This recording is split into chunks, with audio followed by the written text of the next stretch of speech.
Now we're going to go ahead and solve a triangle. And in order to solve a triangle, we need to decide, do we use law of sines or law of cosines?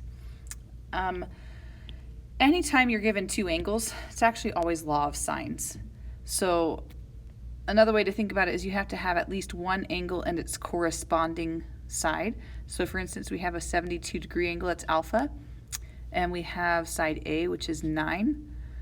We also have gamma, which is 56. This is clearly not drawn to scale, and that's fine.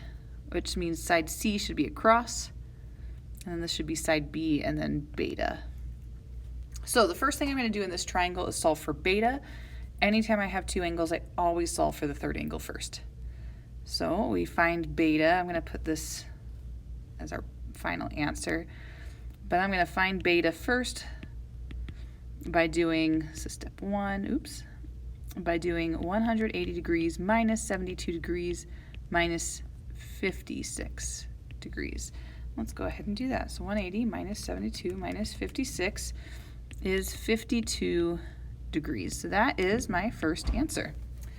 So then the next thing I do is I go ahead and find either B or C. It doesn't matter the order. I'm going to go ahead and just find B since that's the order on my screen.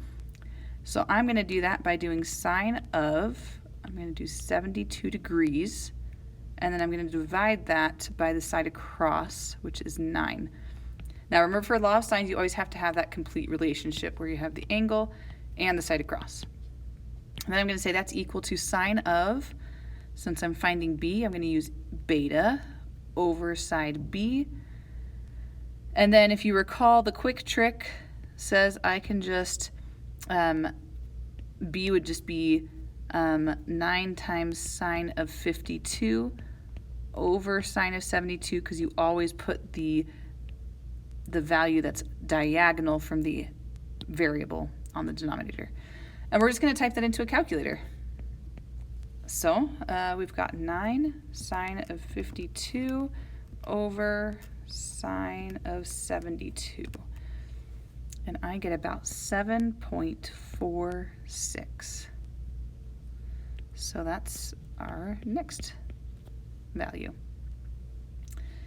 Now let's go to step 3. So step 3, we're going to be finding C.